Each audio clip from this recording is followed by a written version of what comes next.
From the play-by-play, the Chargers lost to the Texans because they could not finish drives early, and then the game swung on high-leverage turnovers and short fields, including a defensive interception return for a touchdown. Once momentum flipped, Houston closed the game with its running attack and pass rush, while Los Angeles's pass protection collapsed. Early in the game, the Chargers left significant points on the field in what should have been a 14-0 opening stretch. They began with a 10-play, 57-yard drive that resulted in a field goal and a 3-0 lead. Shortly afterward, they were handed a major opportunity when the Texans fumbled on the first play after a kickoff at 9 minutes and 37 seconds of the first quarter, giving Los Angeles the ball at the Houston 33-yard line. Despite that gift, the Chargers again settled for a field goal, extending the lead only to 6-0. Before Houston had even settled into the game, Los Angeles had already wasted its chance to deliver a psychological knockout. Houston's defense then began winning the hidden downs through sacks and long-yardage stops.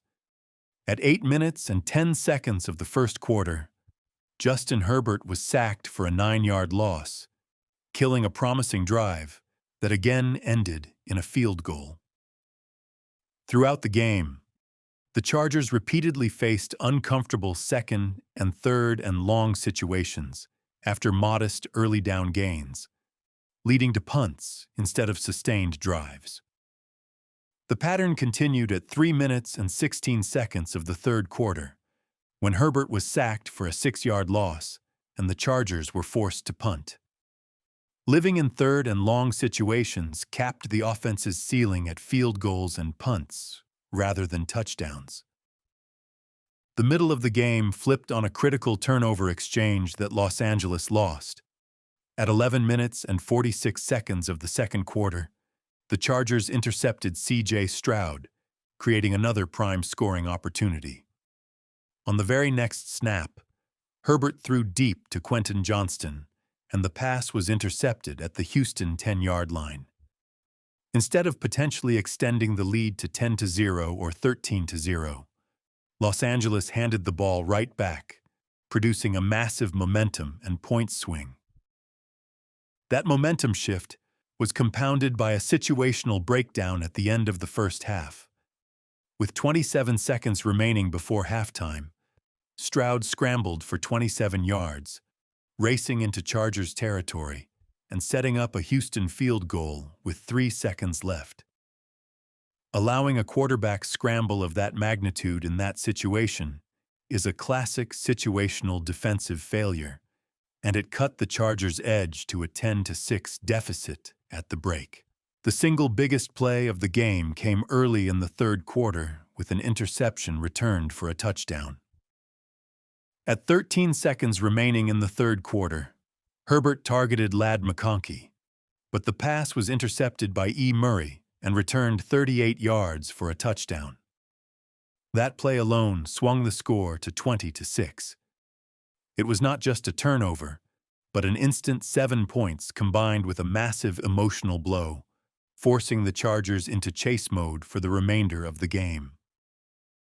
When Los Angeles tried to mount a comeback, Houston's best players closed the door. The Chargers landed one major punch with an 86-yard touchdown pass from Herbert to McConkey at 10 minutes and 38 seconds of the fourth quarter. However, the point-after-touchdown attempt was blocked and returned by Houston, effectively handing the Texans another free scoring swing. Houston then answered with the definitive closing drive, a 14-play, 74-yard touchdown march dominated by Joe Mixon runs and Stroud scrambles, capped by a 17-yard touchdown run at 3 minutes and 42 seconds remaining to make the score 32-12. That drive signaled that the Chargers could no longer get off the field. The final nail came at 2 minutes and 55 seconds of the fourth quarter. Down multiple scores and forced to throw, Herbert was intercepted again by Stingley Jr., who had already produced an earlier interception that was returned 54 yards to the Los Angeles 13-yard line. From that point on, the outcome was effectively sealed. The clean summary. Why they lost. Settled for FGs early even with short fields. Missed chance to build a real cushion. Protection issues. Sacks, long yardage, limited offensive consistency. Turnovers became points for Houston. Pick 6, plus Stingley return setting up FG. Situational mistakes. End of half scramble allowed. PAT returned. Texans closed with Mixon plus Stroud mobility, while the Chargers couldn't get a stop. They lost because the game turned into a 16-3 rock fight, in which the Chargers repeatedly moved into scoring range, or were handed short fields and came away with almost nothing, while New England generated just enough explosive plays and quarterback scramble yards to steal points, and then capitalized on the one true touchdown opportunity when Los Angeles finally broke. The defining early swing was the Chargers' inability to finish drives, including leaving points at the 2-yard line. At 7 minutes and 39 seconds of the first quarter, the Chargers intercepted Drake May at the New England 12-yard line. They immediately had 1st and goal at the New England 10, with Justin Herbert running the ball down to the New England 2-yard line. On 4th and goal at the 2, the Chargers threw an incomplete pass and came away with 0 points from a red zone takeaway. In a game that ended 16-3, that moment represented a massive expected points added and win probability swing. The pattern repeated later in the second quarter, when an 11-play drive reached the New England 3-yard line at 13 minutes and 32 seconds. Facing 4th and the 2 at the 3, the Chargers kicked a field goal instead of scoring a touchdown. Over the course of the game, the offense had the ball at the 2-yard line and the 3-yard line and did not score a single touchdown. New England's points came from 2 primary sources: quarterback scramble explosives and 1 major coverage bust. The Patriots' scoring drives were not built on sustained dominance, but on leverage plays. Just before halftime, with 26 seconds remaining in the second quarter, May scrambled for 37 yards to the Los Angeles 17-yard line, setting up a field goal that gave New England a 6-3 lead at the break. The decisive blow came in the fourth quarter, when May connected with Hunter Henry for a 28-yard touchdown at 9 minutes and 45 seconds, extending the lead to 16-3. Between those moments, the Patriots were content to punt and trade field position, operating under the confidence that Los Angeles would not convert its opportunities into touchdowns. Protection breakdowns and negative plays repeatedly sabotaged the Chargers in every critical moment. Each time Los Angeles needed to stay on schedule, a sack or penalty intervened. At 53 and 48 seconds remaining in the second quarter, Herbert was taken down on back-to-back sacks, killing a promising drive. At 1 minute and 27 seconds of the third quarter, Herbert was sacked and fumbled, with the ball recovered by the Chargers, but the drive effectively derailed. The decisive turnover came at 8 minutes and 17 seconds of the fourth quarter, when Herbert was strip-sacked and the Patriots recovered the ball at the Los Angeles 45-yard line, sealing the outcome. Even the final realistic chance ended at 2 minutes remaining in the fourth quarter with another sack on a fourth down situation. Presnap mistakes compounded the issue, including a false start and delay of game by Jamari Salyer that ruined a first-quarter drive near midfield, and a Mekhi Becton false start on the final desperation drive late in the fourth quarter. Ultimately, the reason for the loss is straightforward. The Chargers consistently created scoring chances and failed to cash them, while the Patriots capitalized on the one opportunity that mattered. Los Angeles produced a red zone takeaway at the New England 12-yard line and scored 0 points, reached the New England 3-yard line and scored only 3 points, and saw multiple late possessions end because of sacks or a fumble. New England, by contrast, used quarterback scrambles to steal field goals, hit one explosive touchdown to Hunter Henry, and closed the game with a strip sack that eliminated any remaining hope.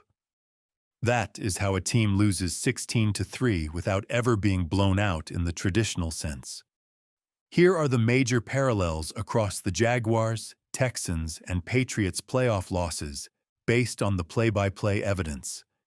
In all three games, the Chargers gained early advantages, but failed to turn them into knockout blows.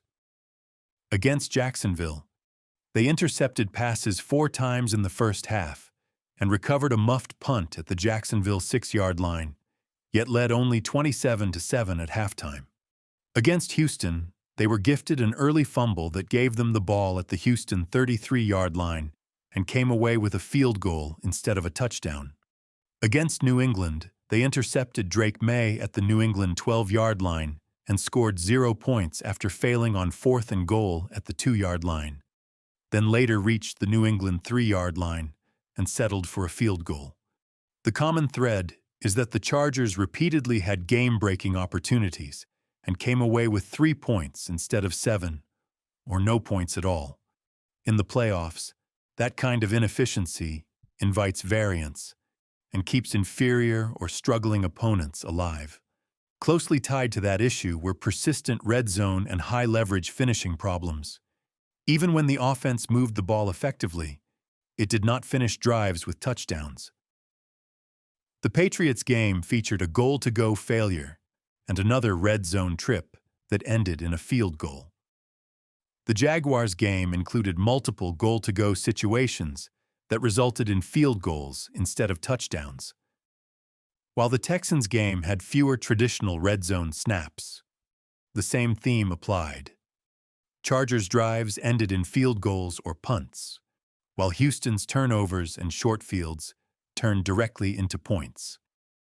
Across all 3 losses, the offense simply did not score enough touchdowns relative to its opportunities. Another clear parallel was the repeated pattern of negative plays that derailed drives. Each game featured the same sequence: a solid gain to get the offense moving, followed by a sack or penalty, and then a long-yardage situation that forced a punt or a field goal attempt. Against the Texans, a sack of Justin Herbert at the Houston 22-yard line turned a promising drive into a field goal, and later sacks forced the offense into desperate chase mode. Against the Patriots, sacks at the end of the first half and late in the fourth quarter, including a strip sack turnover, killed critical possessions. Against the Jaguars, second-half drives stalled because of sacks and negative runs that prevented the Chargers from responding once momentum shifted. The commonality is that protection breakdowns and discipline issues created too many one-play ruins the drive moments. Each loss was also defined by a very small number of high-leverage snaps that completely flipped the game. Against the Jaguars, a missed 40-yard field goal while leading 30-20, followed by Travis Etienne's 25-yard run on 4th and 1, turned control into chaos. Against the Texans, an interception returned for a touchdown and a long Derek Stingley interception return that set up points, along with a returned point-after-touchdown attempt, swung the game decisively. Against the Patriots, the strip sack turnover at 8 minutes and 17 seconds of the fourth quarter, combined with the earlier failure to score from the 2-yard line, sealed the outcome. The Chargers did not simply play slightly worse in these games. They lost the highest leverage plays. Another shared theme was that opponents consistently received cheap points through field position and short fields. Against Jacksonville, the Chargers' early failure to capitalize gave the Jaguars life, which they eventually converted into scores.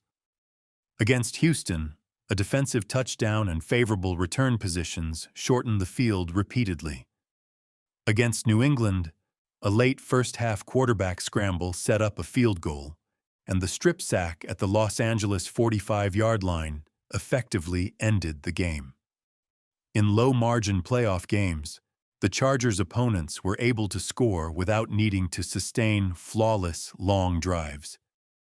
Finally, when the games tightened, the Chargers' late-game offense did not deliver a decisive answer drive.